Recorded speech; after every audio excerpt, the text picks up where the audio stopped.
Sebuah rumah sederhana di dekat tempat pemakaman umum di kawasan Johar Baru menjadi tempat bagi pasangan suami istri Agus Sobirin 44 tahun dan Fitri Yanita 40 tahun untuk berkarya. Di dalam kediamannya itu, Agus dan Fitri merintis pabrik rumahan kerajinan khas Betawi dalam rupa ondel-ondel mini. Pabrik rumahan Pasobi Ondel-Ondel Betawi, nama kerajinan itu, dibuka keduanya dalam rumah di Jalan Kawi-Kawi Bawah, RT 9 RW 8, Kelurahan Johar Baru, Kecamatan Johar Baru, Jakarta Pusat.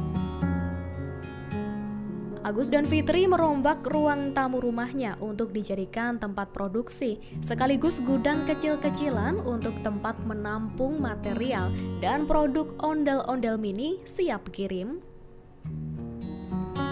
UMKM besutan Agus dan Fitri ini mulai terbentuk menjelang tahun 2019.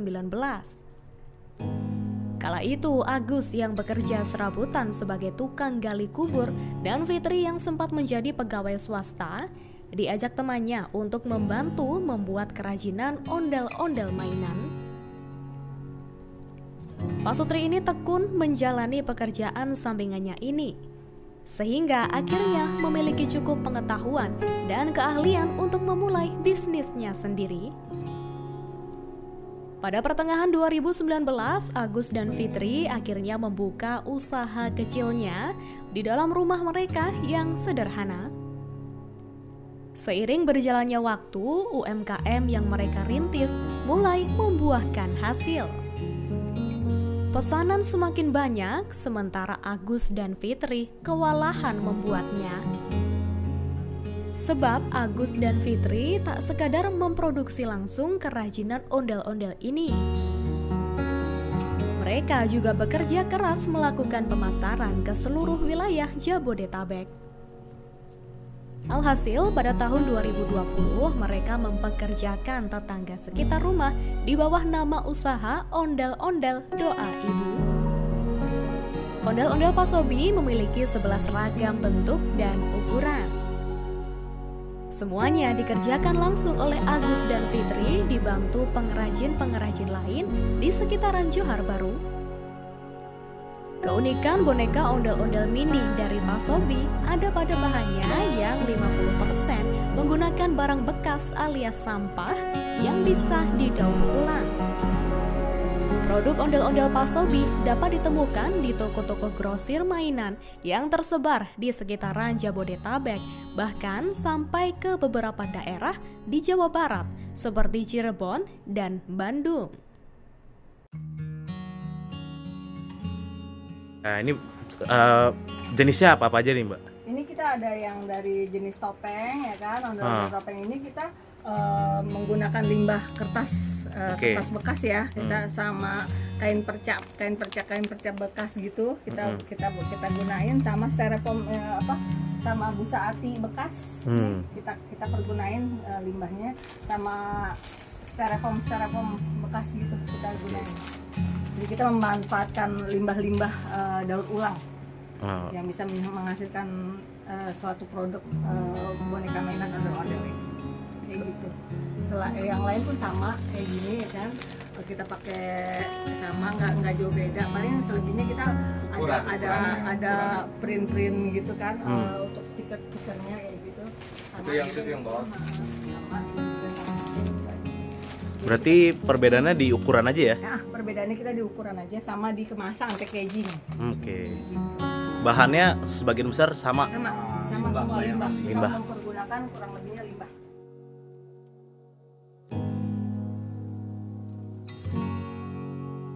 Awalnya itu kita sebelum kita punya usaha sendiri, awalnya kita bantu teman ya, istilahnya kita bikin packing gitu kan, dibantu diajarin teman gitu kan.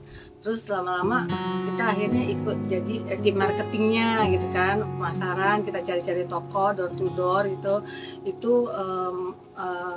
awal-awal COVID waktu itu kita bergabung tuh. Lama-kelamaan 1 tahun berjalan, akhirnya kita punya modal sendiri.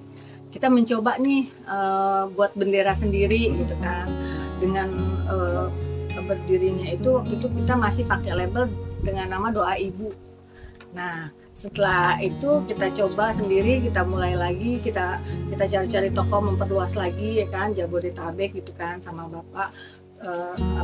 Kita masih kita proses berdua pembuatannya gitu. Lama-lama akhirnya kita makin banyak nih orderan kan, makin banyak, toko makin banyak, kita keteter untuk tenaga. Akhirnya kita mencoba memberdayakan tetangga sekitar. Kita coba, kita ajak mereka mau, kan mereka excited gitu kan, kita ajarin mulai semuanya. Nah akhirnya kita kelompok-kelompokkan dari yang bagian packing, bagian pembuat kerangka, bagian jahit gitu kan, sampailah terbentuk masing-masing sampai sekarang. Nah setelah itu toko-toko makin banyak, kita akhirnya sekarang nggak ada lagi cerita kita tuh keteter, nggak ada lagi cerita kita nggak punya stok. Jadi sekarang itu kita punya stok, toko minta orderan kita ready kayak gitu. 2020 itu kita masih pakai doa ibu. Setelah kita saya sempat menyarankan gitu sama Bapak ikut ke Jackpreneur. Karena sebelumnya kan saya memang sudah ikut kan di Jackpreneur, tapi saya masih waktu itu usaha kuliner gitu kan. Nah saya coba kasih Bapak, Pak ikut pelatihan di Sudin, saya bilang gitu kan, Jackpreneur nih ada pelatihan, nanti bisa dapat mesin jahit, saya bilang gitu kan. Nah ternyata Bapak mau gitu, dan akhirnya dari situ berkembang terus makin luas ya kan, makin istilahnya banyak mengenal dunia luarnya gitu kan. Terus kita makin diperkenalkan sama Sudin, ikut-ikut event gitu kan, bazar apa segala macam.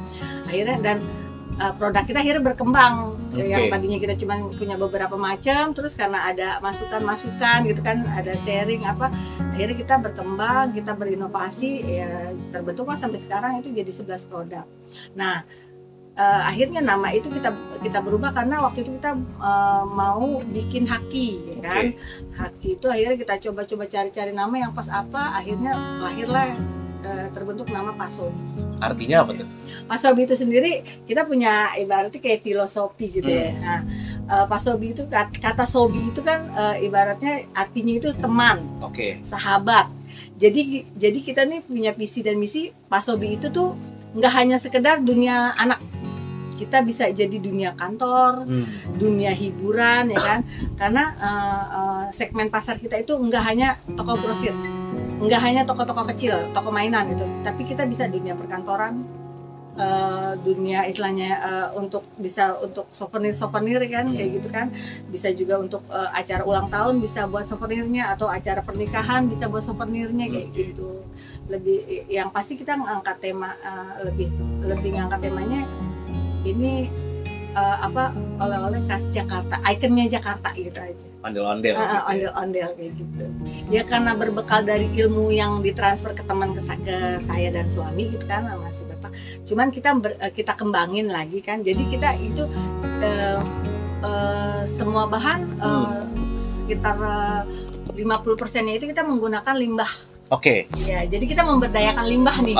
Daur ulang ya. Daur ulang. Jadi gimana caranya? Karena kan kalau limbah itu harganya lebih murah kan, jatuhnya kan. Jadi kita nggak harus ongkos produksi itu kita nggak harus besar gitu.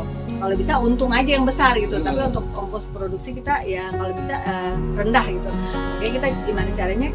Kita cari produk-produk limbah daur ulang yang kita lihat bisa kita pakai ya kan. Terus untuk jangka tahan lamanya juga bisa gitu masuk gitu kan di SOP produknya.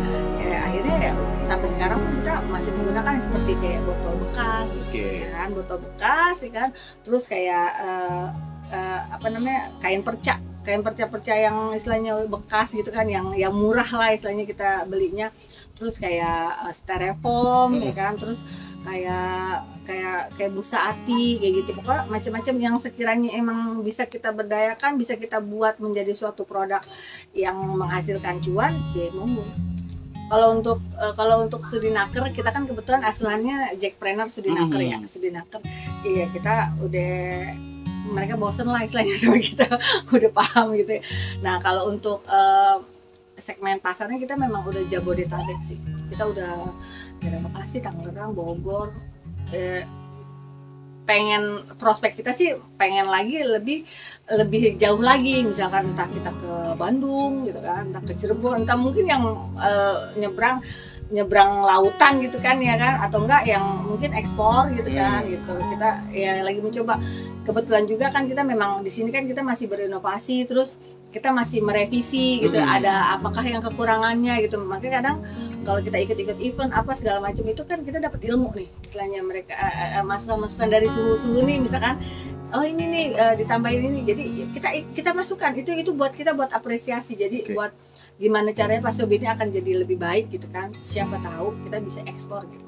Saat kita memang saat itu minim ilmu, kita jadi tahu ilmu ya kan, namanya kita otodidak kan ya kan, istilahnya kita bukan lulusan sarjana atau apa, tapi kan kita akhirnya mereka kasih pelatihan ya kan, sering gitu kan, kita diundang ya kan, ini jadi kita tahu oh caranya gini, oh caranya kayak gitu, gimana caranya. Jadi ya apalagi dengan posisinya kita nih generasi yang milenium gitu kan, sedangkan sekarang ini kan generasi Z gitu kan. Jadi kita walaupun kita istilahnya mungkin mengikutinya agak pelan-pelan, tapi paling nggak ada gitu masukan-masukan yang bikin kita buat berinovasi gitu.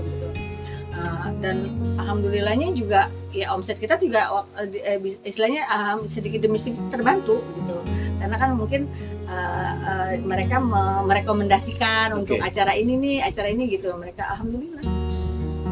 Kebetulan gitu kemarin itu kita terpilih jadi tempatnya untuk mahasiswa magang dari Apindo. Jadi Apindo itu mungkin meminta data UMKM ke Sudinaker. Kebetulan Sudinakernya memberikan datanya kita.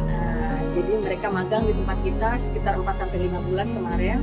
Nah, memang karena kita berasal dari, mungkin bagi mereka menariknya karena usaha kita ini dari bahan limbah yang nggak terpakai, istilahnya limbah, tapi bisa menghasilkan keuntungan gitu. Jadi mereka tertariknya di situ, mereka bikin penelitian, akhirnya ya sampai mahasiswa yang magang di kitanya pun istilahnya mereka jadi pemenang, istilahnya juara 2 gitu kan di kompetisi Apindo UMKM Merdeka itu. Ya alhamdulillah kita juga nggak ini gitu, maksud di luar ekspektasi gitu kan. Ya alhamdulillah berarti memang rezekinya gitu Pak Sobi jadi juara 2 gitu kan, dari sekian kelompok gitu kan. Nah terus pas kemarin itu kita ada pesanan dari si Apindonya sendiri, mereka coba untuk sampel untuk ke Jepang gitu kemarin gitu. Kita disuruh buat desain yang istilahnya yang bisa go internasional. Kita random untuk hitungannya per bulan aja, per bulan. Kita kan ada 11 item. 11 item itu kalau lagi kita posisi orderan normal ya, istilahnya normal itu kita sebulan itu bisa sampai 2000 atau 2.500 piece lah. Itu campur ya. Tapi kalau misalkan lagi down gitu ya di 1.500 lah. Kita global gitu kan. Paling murah itu kita 9.000 sampai harga 18.000 itu untuk harga grosir.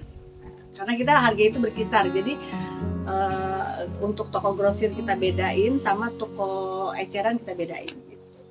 Biasanya sih ada anak sekolah gitu kan ya, yang pasti sih nomor utama memang untuk mainan anak-anak ya, biasanya anak sekolah.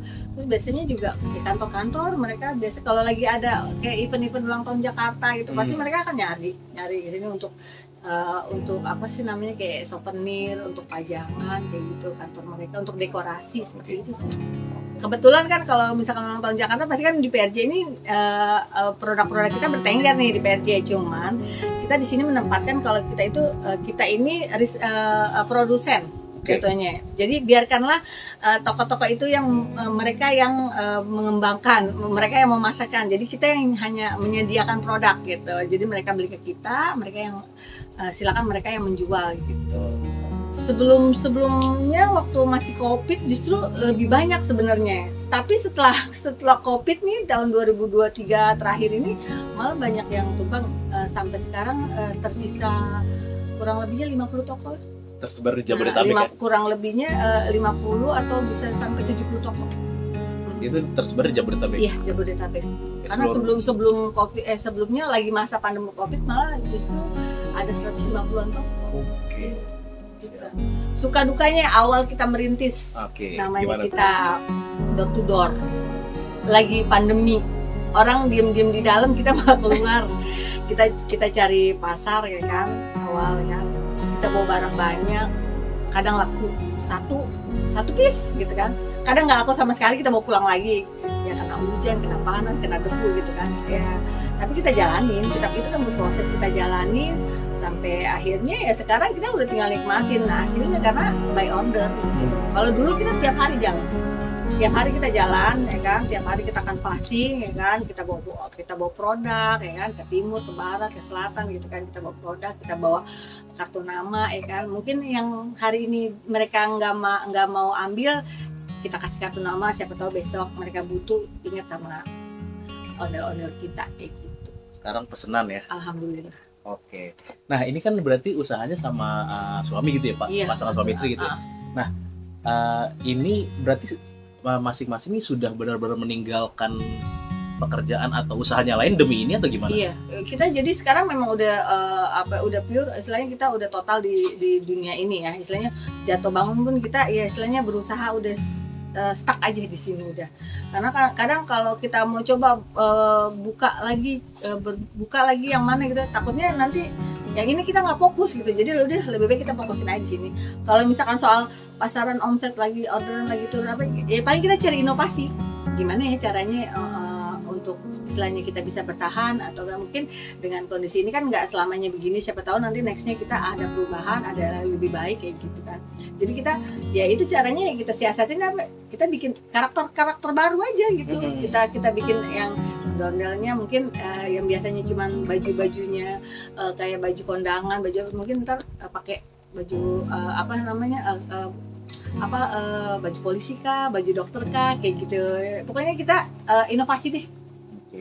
Karena kan ya emang ini kan ikonnya kan, udah itu jati dirinya orang Jakarta kan gitu kan.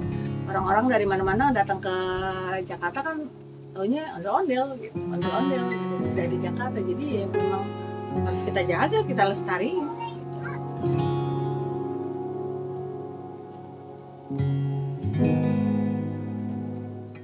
Download Tribun X sekarang, menghadirkan lokal menjadi Indonesia.